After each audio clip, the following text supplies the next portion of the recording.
Mga kaibigan, isa na naman pong magandang umaga sa inyong lahat. Purihin po ang ating Diyos sa kanyang kabutihan ngayong umaga sa ating mga buhay. Kasi ginising na naman po niya tayong muli ngayong umaga.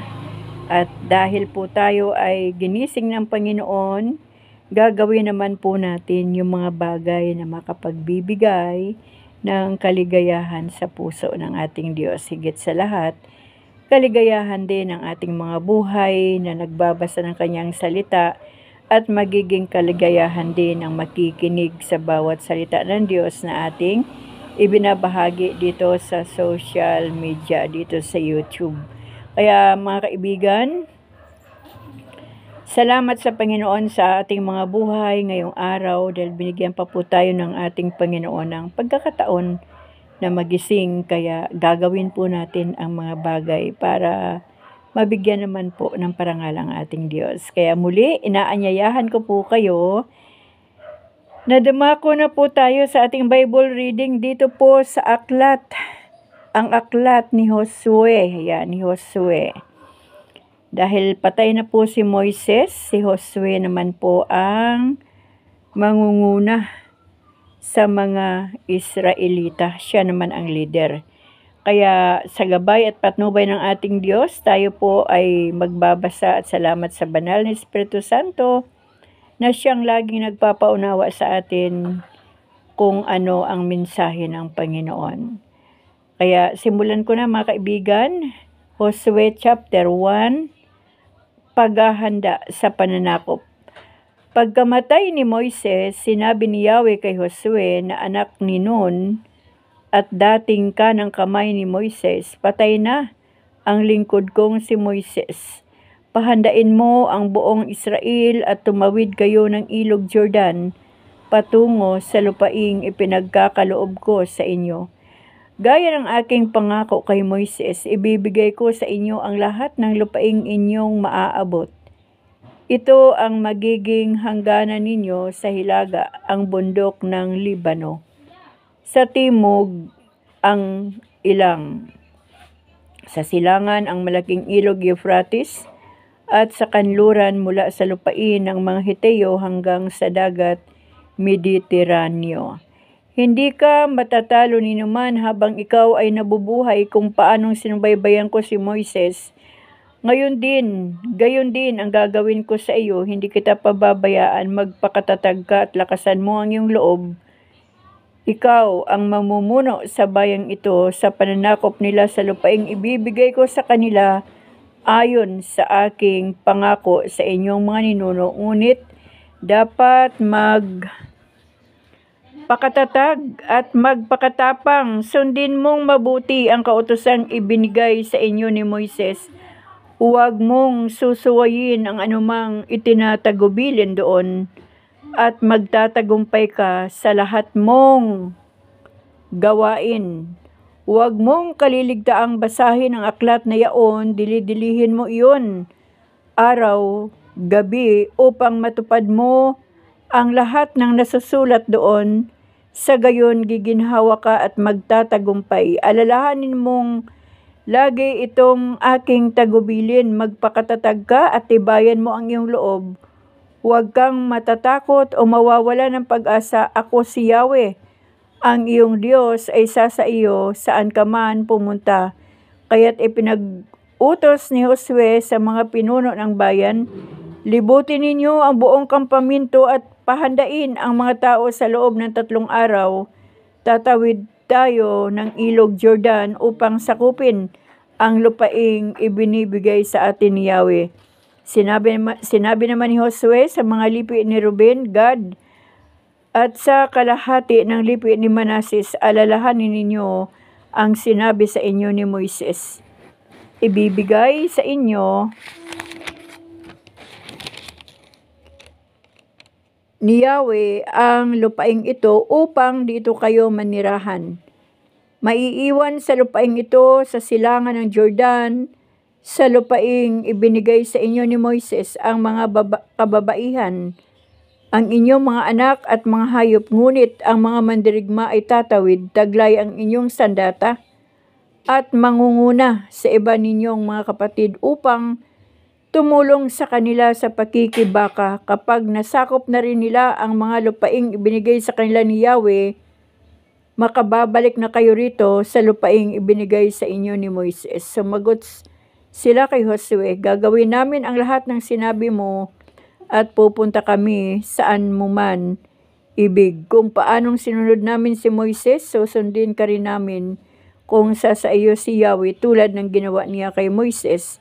Ang sino mang tututol o susuway sa utos mo ay dapat mamatay, ngunit ang hiling lamang namin sa iyo ay magpakatatag ka at magpakatapang. Ayan po, purihin po ang Panginoon. Dito po muna tayo sa chapter 1. Napakaganda po nito, talagang nakakapagbigay po ng kalakasan sa puso ng isang taong nangihina.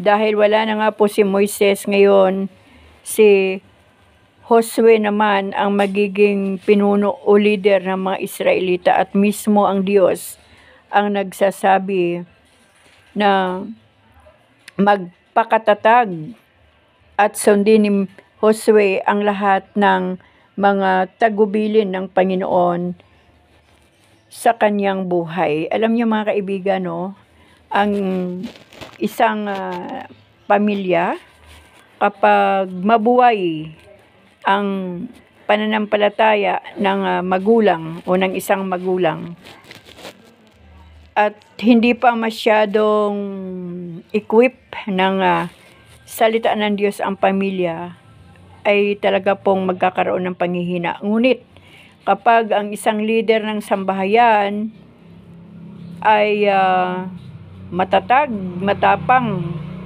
sa pagsunod at pagsagawa ng salita ng Diyos, at ito rin ang damdamin ng buong sambahayan, lahat po ay lumalaban.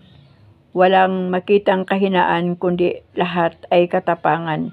Ganyan po ang buhay sa mundo mga kaibigan. Kahit man po sa ating panahon ngayon, kahit man po sa individual, talagang kung paano po sinabi ng Panginoon kay Josue na magpakatatag ka, pero may sinabi doon ang Panginoon, huwag mong ilalayo, huwag nating ilayo ang salita ng Diyos sa ating mga buhay. Kasi ito lang po ang ating sandata upang mapagtagumpayan ang lahat ng mga pagsubok na ating pagdadaanan sa buhay.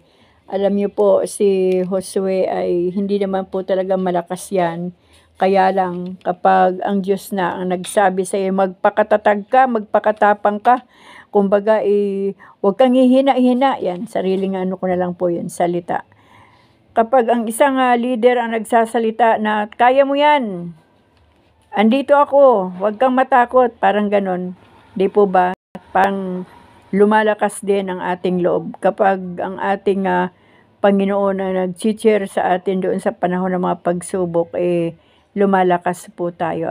So, kailangan po ng buhay natin yung meron pong magsasabi sa atin ng magpakatapang ka, maging malakas ka, at sundin mo lang. Yan, sundin lang natin yung instruction ng Panginoon.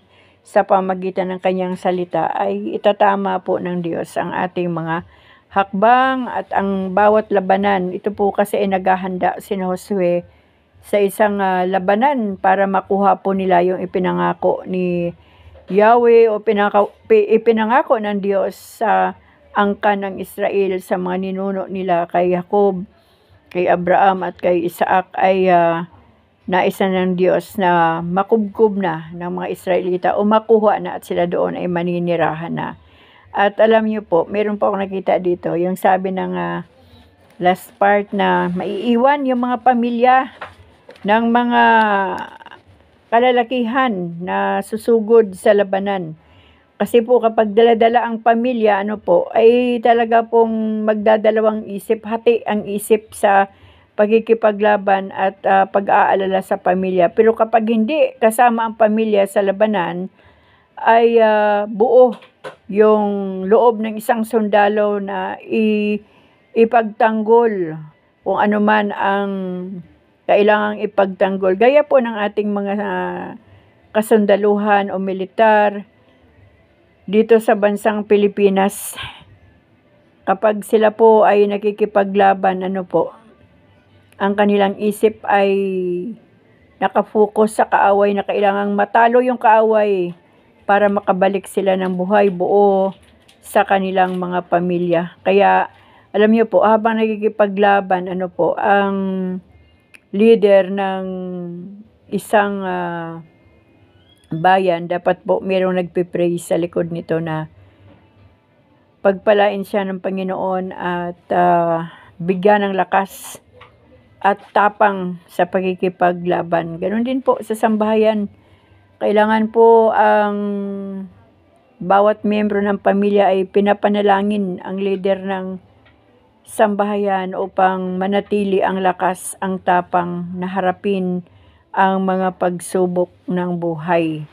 Dahil lahat naman po tayo ay maraming labanan na hinaharap sa bawat araw. Hindi po yung pakikidigma na pupunta tayo, dala ang mga baril, armas, iba't ibang uri ng armas. Araw-araw po ay meron po tayong labanan at ang armas po natin, yung powerful weapon po natin ay walang iba kundi ang ating pananampalataya sa Diyos, ang salita ng Diyos at ang ating mga panalangin. Alam niyo po, ang pinaka-humble o tawag dito, pinaka-powerful na weapon natin ay yung ating panalangin sa Diyos. Dahil kapag tayo po ay susuong sa labanan o dumadaan sa labanan, isang luhod lang natin sa Panginoon at sasabihin natin, Panginoon, tulungan mo po ako. Hindi ko po kaya ang labanan na to. Ang Diyos po ang magbibigay ng lakas, ng tapang, ng katagumpayan sa buhay ng isang tao na hindi ang sarili ang inaasahan, kundi ang Diyos lang, ang Diyos lang. Dahil kung ang sarili natin ang ating aasahan, wala po, hindi po natin kaya. Pero kapag inasa natin at ibigay lahat sa Diyos ang laban na to, tiyak po, tagumpay ang ating mararanasan. Kaya yan po, si Josue ay nagsisimula na para pasukin na ang lupang pangako ng Diyos sa angka ng Israel. Kahit wala na si Josue, ay si Moises, si Josue po ay matatag na nakikinig sa Panginoon at kung ano man ang mga instruction ng Diyos sa kanyang salita, ayun po ang sinusunod ni Josue. At sabi rin ng kanyang mga tauhan ng mga Israelita, kapag ikaw din ay ginagabayan ni Yahweh na gaya ni Moises, ay susundin ka rin namin. Yun po ang pahayag din ng mga tao. So, yun, kailangan maging mabuting leader tayo, maging matatag, maging matapang, at kailangan lumalakad sa katuwiran ng Diyos at ang kalooban ng Diyos ang laging niyayakap. Kaya mga kaibigan, maraming salamat sa Diyos sa araw na ito. Bagkus maiksi lang yung ating binasa dito sa chapter 1, pero punong-puno naman ng katapangan. Ang nais ng Diyos ay matapang na espiritual, matapang na relasyon, matapang na pananampalataya ang nais ng Diyos na makita sa buhay nating lahat. Kaya tapangan natin sa pakikidigma sa pananalangin, tapangan natin sa pagbabahagi ng salita ng Diyos, tapangan natin na isa pamuhay ang salita ng Diyos upang sa ganon maitaas, maitanghal ang ating Panginoon at makita ang Diyos sa ating mga buhay. Yung araw-araw panalo tayo dahil sinabi po ng Panginoon, we are more than conqueror. Higit pa tayo sa mananagumpay kapag tayo ay patuloy na sumusunod sa salita ng Diyos, sa kanyang instruction kung ano ang ating gagawin sa araw na ito. At salamat sa Panginoon sa kanyang salita. Pinupuri po natin ang Diyos sa kanyang kabutihan sa ating mga buhay. Kaya mga kaibigan, hanggang dito lang po ang ating Bible reading ngayong umaga at pagpalain po tayong lahat ng ating Diyos gamit ang kanyang salita na ating isa sa pamuhay. In Jesus' mighty name. Amen.